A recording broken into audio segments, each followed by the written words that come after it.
I heard you guys were trying to get a top 100. You guys want to watch a video? Right? Gotta go watch Cyber's video.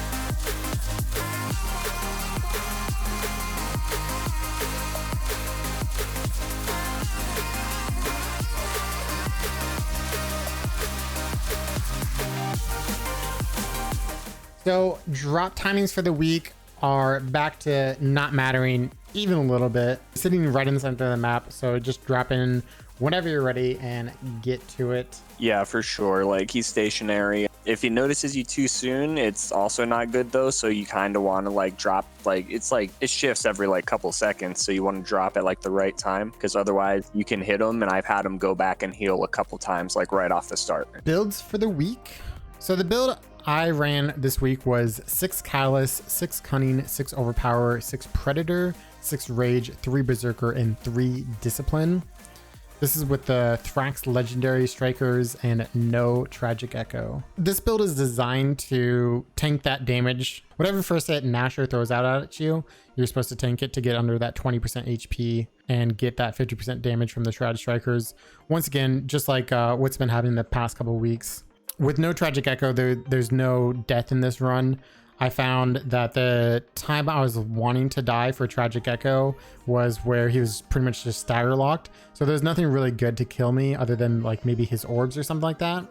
So I just went for a Predator and just went for a Flawless after tanking that first damage. And it worked out pretty well for me. The Tragic Echo build that Napper was using is 6 Berserker, 6 Callous, 6 Cunning, 6 Overpower, 6 Rage, and 3 Discipline. This is also with the Thrax Legendary Strikers bonded to Shroud and Tragic Echo. And this is actually similar to a build I was using. I was using 3 Wild Frenzy instead of the 6 Berserker, just to get a little bit of extra attack speed.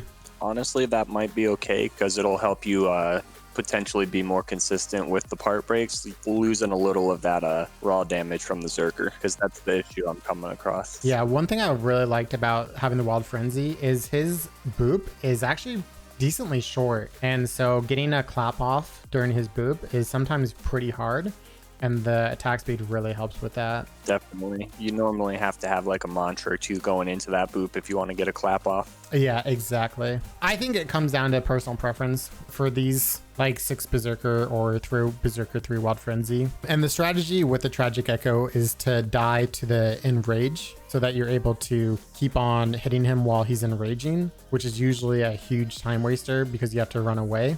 I think definitely Tragic Echo is probably capable of a better time, but it's just a much more difficult strategy to pull off, I think. Yeah, for sure. It definitely requires a couple crits before going into Echo and like finishing. So I'd also like to point out that neither of these builds have Rage Hunter. Behemoths have been enraging later in fights, so it's almost just better to kill Behemoths before they enrage, or it takes so long for them to start enraging that you're pretty much done with the fight already. So Rage Hunter just is not very valuable this fight, I don't think, for a top time.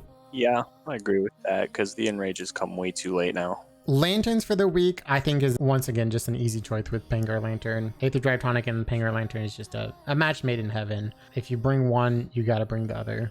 Yep, for sure. And getting that Frost proc when he's down is going to be big for like actually chain staggering. Yeah, it's just so good. I even had quite a few fights where it took out a pylon for me as well, which just gives you, just that little bit of extra breathing room.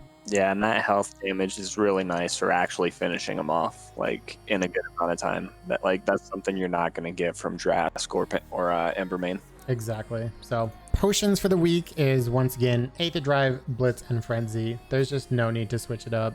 Yeah. Viable weapons for the week. I think this week is viable for all weapons. I can't think of a single weapon that couldn't do a sub 3. To go down the list, Aether Strikers, Definitely viable. Top weapon for the week, probably. Very viable for both sub 3 and top 100. Hammer, I think, is also quite good for this week. The only thing is, like, I don't think you can completely stagger lock him. And so you're going to have a little bit of trouble getting some combos off to keep your damage up. But I think it's still viable for sub 3, and I would also say top 100. Yeah, I agree with that. Sword, I think, is definitely sub 3 viable. I think it would actually be quite good versus him. I think his attacks would line up pretty nicely with Avenging Overdrive, but you're going to have quite a bit of downtime where I think your damage is going to take a little bit of a dip. But other than that, I think Sword is very, very good for this week. And I would also say sub 3 viable and top 100 viable. Yeah, I mean, there's a 108 Sword solo right now. Oh, wow. So. Chainblade, I think, is in the exact same category as Sword. Going to do great. You can even actually with Chainblade like deal with his enrage just by hopping in and out with your Q. You don't even have to like lose any damage, which is insane. Like I don't think any other weapon can deal that. Yeah, pretty much. You just have to wait back and dodge the aftershocks with anything else. But Chainblades, you can get that little iframe in the air to dodge those and go back in and bounce back out. Yep, you just Mario on top of his face. Oh, yeah. So, yeah, I would say Chainblades are definitely top 100 viable and sub 3 viable. Pike, I think, is probably going to be the first weapon to struggle with top 100. I don't think it has enough damage to kill him before his enrage. And once he does enrage, I think it's going to struggle with his Thief Shield. The stamina drain is going to be very brutal to Pike. I think his damage is just too low to get really a top 100 time very easily. Yeah, for sure. I just think like a sub 3 viable with Pike. I wouldn't bother trying it for top 100. And Axe, I would put in the exact same category. I think it can definitely do a sub 3, but Axe just doesn't ramp up quick enough for top 100s. Yep, it doesn't really get a whole lot of love. Repeaters, I don't know if repeaters could be good enough for top 100. I don't think so. The base damage just isn't really there. And so you're not going to get the staggers and everything with the repeaters for that OP uptime. Yeah, I think repeaters are just sub 3. Mistakes in your run or improvements you're looking to make. On my run, the thing I wanted the most was a crit. Just at least one. Just one crit on my clap would have been nice. Get a little bit earlier break, a little bit more damage, a little bit faster time. It would have been nice. You would hope. That was the hardest thing for me to accept, was that I didn't get any crits on that run. I think I played it pretty well. I did miss a couple combos here and there. It happens to the best of us. For my runs, it's honestly just focusing like one arm better so that I can actually snag that second break with TE and the Shroud UE and all that. You're getting a lot of like health damage, so if your focus isn't good, like that second break just doesn't come. Yeah, the second break can be a little bit difficult, especially with him laying on different sides as well. Strategy inside the arena. So this is a pretty brawly fight. There's going to be some general strategy that you want to keep to, but a lot of the fight's going to be dodging his attacks, learning his attack pattern, and kind of learning where you're standing influences his attacks. There's two ways I like starting off this fight. So the first way, use a Thrax special and you teleport directly onto his leg and start beating away at him. This does not bait a boop right away. The boop will come later on in the fight. That's the way I liked doing it without Tragic Echo, so that I could get Predator back up for when he's laying on the ground. But with Tragic Echo, I actually liked not using the Thrax special and just running up to him to start the fight out. And this caused the boop to happen right away.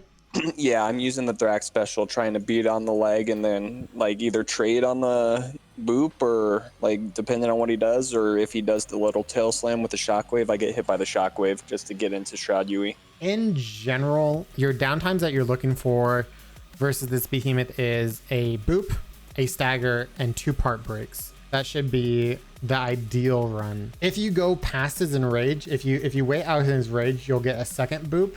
Yes. To bait the boop, this is all positioning, and all that you need to do is be in front of his face, like directly in front of it. To bait the boop after the enrage, what you want to do is you want to run away enough that he has to actually reposition to get into an attack range for you, and then you want to dash into his face.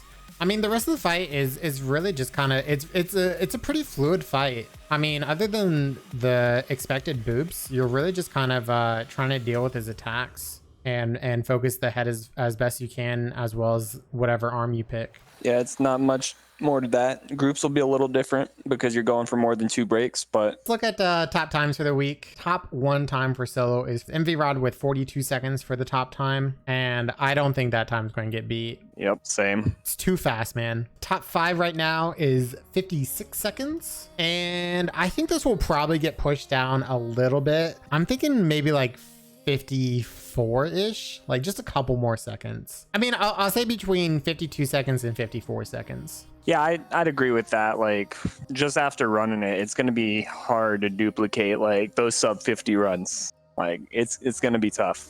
Yeah, sub 50 is really, really hard. I think low 50s is not too bad. And then top 100 for solos right now is 128. I'm kind of feeling like a 115. Yeah, I'll agree with the 115 now. Groups for this week, top time is 18 seconds so far. I think this time can probably be beaten. Whenever I see a sub 20, I always gravitate toward the time 17 seconds. Okay. Yeah, so I was gonna say 16 to 17. It's a neutral behemoth, so without like the extra elemental proc, you're not gonna get as fast as you could. But I think 16 to 17 would be top time this week. Top 5 right now is 27 seconds. That's a huge difference. Oh yeah, nearly 10 seconds from top 1 to top 5. Yeah, I want to say probably not sub 20, but I think very, very close, like 21 seconds, I think, for like top 5. I would be a little more aggressive and say 19 or 20, because there have been some like pretty solid teams and whatnot like playing recently. If people, I mean, go for top 5, it could definitely get down there. Top 100 right now is 121. I think it's going to be sub 1 for sure, 100%. I want to have faith that people are going to figure out how to deal with the enrage, and that we can get down to like sub 50. I'll say 50 seconds. You sticking with your 1 minute? Yeah, I get it is early. I could say sub 50 with you. It's definitely possible. All right. Hey guys, don't forget to leave a comment down below in case we missed anything, or if you have any questions for me. I do try to read every single comment. And if you guys like the content, think about subscribing. It really helps me out. Appreciate all the love and support you guys have been giving me. Thank you so much, and see you guys next week.